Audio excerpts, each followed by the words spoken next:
잠실의 이상 신호라 서울 집값도 오릅니다. 이게 여러분 사실일까요? 저는 사실일 가능성이 점점 높아지는 것 같습니다. 자, 일단 잠실의 이상 신호가 뭔지부터 보시죠. 서울 송파구 잠실동이에요. 리센츠 전용 98.5제곱미터 가격이 어떻게 됐는지 보세요. 지금 2023년 5월 25일에 13층이 25억 6천만 원이었거든요. 그런데 2024년이에요. 지난달 2월 6일에 12층이 거래가 됐습니다. 얼마에 거래가 됐느냐? 27억 5천만 원에 거래가 됐습니다. 1억 9천만 원이 늘어난 거죠. 1억 9천만 원이. 야, 이게 예상했던 것보다가 굉장히 빨리 늘어난 거 맞습니다. 예상했던 것보다 빨리 늘어난 거죠. 그죠? 예상했던 것보다 훨씬 빠른 겁니다. 뭐 이렇게까지 늘어나나 싶을 만큼 말입니다. 그런데 송파만 이런 게 아니에요. 송파만 이런 것이 아니라 지금 보시는 것처럼 송파는요. 벌써 한 달째죠. 계속 올라가고 있는 상태거든요. 0.03% 올라갔고요. 이번 주는요. 대열에 합류한 한 지역구가 많습니다. 동작은 0.03% 그리고 광진도 0.02%입니다. 영등포도 0.01%고요. 계속해서 늘어나죠. 여기에다가 말입니다. 마포도 0.01%까지 늘었습니다. 마포도. 떨어진 지역도 있기는 있어요. 구로는 0.07%가 떨어졌고요. 강북은 0.06%, 관악도 0.05% 떨어진 지역도 있습니다. 그렇지만 서울의 25개 구 중에 지금 상승으로 반전한 곳이 많아졌다는 뜻입니다.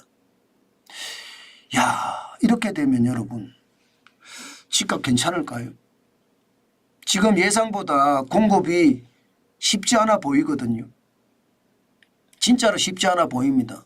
공사비가 워낙 많이 올라서 재건축, 재개발 이 갈등이 굉장히 크잖아요. 재건축, 재개발 추진위원회하고요. 시공사하고 지금 계약을 다시 하자. 그러면서 시장에 어떤 충격이 굉장히 커지거든요.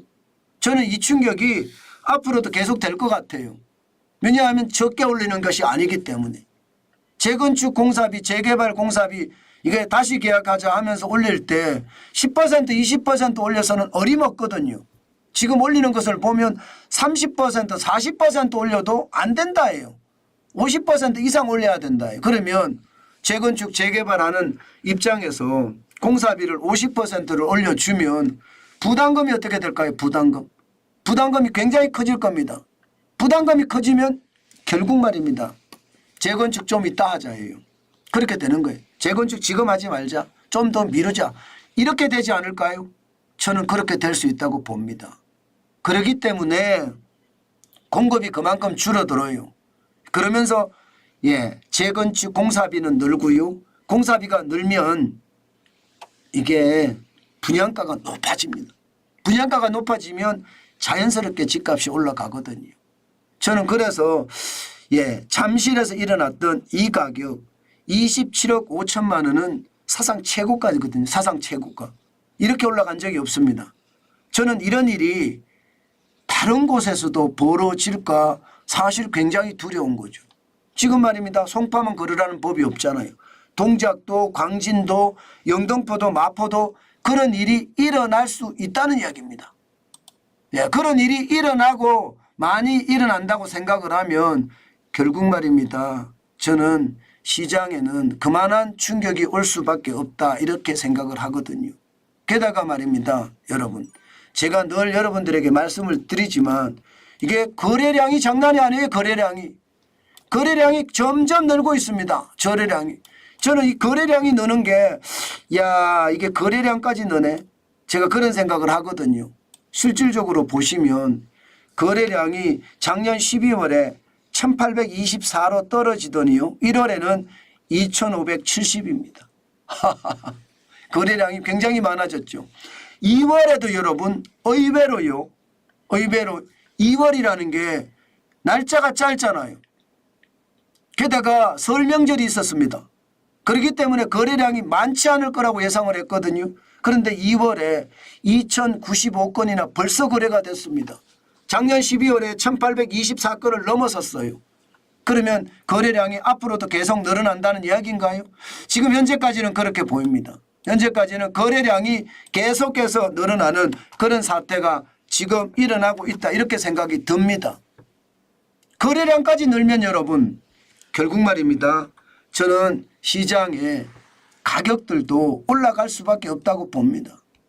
그만큼 말입니다. 신고가가 나타나고요. 각 지역에 지금 올라가는 그런 모양새도 나타나니 시장에는요. 결국 말입니다.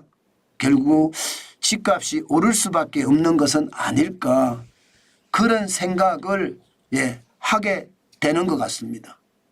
여러분 시장이라는 게 그만큼 빨리 변한다, 그렇게 생각합니다. 그만큼 빨리 변한다.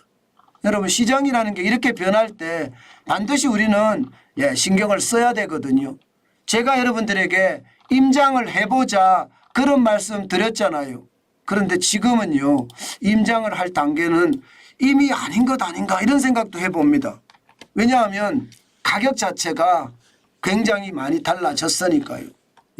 가격 자체가 많이 달라졌으니까 아마 그만큼 시장에서 보는 것은요 차이가 있는 것 같습니다. 오늘도 여러분 시장은요 반드시 지독하게 봐야 되는데 전체적으로는 집값이 떨어지고 있어요. 전체적으로는 서울만 하더라도 이게 예상보다 떨어지고 있거든요. 서울만 하더라도 서울 수도권 전국 순으로 보면 말입니다. 서울은요 낙폭이 굉장히 줄었습니다. 낙폭이 마이너스 0.01까지 줄었거든요. 마이너스 0.01이면 여전히 말입니다. 여전히 지금 높기는 높지만 뭐 계속해서 떨어지는 횟수가 계속해서 가고는 있지만 이게 낙폭이 줄어들었다는 것은 한 번쯤 생각해 보는 것도 좋겠다, 이렇게 생각이 들고요. 전국은 좀 다릅니다. 전국 낙폭은요 잘 안 줄어들고 있어요. 수도권도 좀 줄어들고 있는 반면에 전국은 예상보다 안 줄어들고 있습니다. 지금 다른 곳은 많이 줄어든다고 하는데 전국은 지난주가 마이너스 0.05였거든요. 이번 주도 마이너스 0.05입니다. 수도권은 조금 더 떨어지는 걸 늘렸습니다. 수도권은 지난주가 0.04였거든요. 이번 주에는 0.05입니다. 그러니까 전체적으로는요 서울은 낙폭을 굉장히 줄이고요. 수도권은 낙폭을 늘렸고요. 전국도 낙폭이 그대로다. 전체적으로 보면 분위기는 굉장히 달라졌다, 이렇게 저는 생각이 됩니다. 항상 말입니다. 시장은 저는 그렇게 봐야 된다고 봅니다. 천천히 보되 오늘도 말입니다. 주말이니까 한 번쯤 저는 임장을 나가보는 것도 저는 좋은 일이다, 그 말씀 제가 여러분들에게 다시 한번 드립니다. 아마 요즘 임장 나가보면요 집값이 올랐다는 것을 피부로 느낄 수 있을 것 같아요. 그 정도로 말입니다. 지금 집값에 대한 것은 꿈틀꿈틀 수준이 아니라 뭐 신고가를 찍어버리니까 이게 분위기가 완전히 달라지는 그런 분위기가 있지 않을까, 저는 그렇게 생각해 봅니다.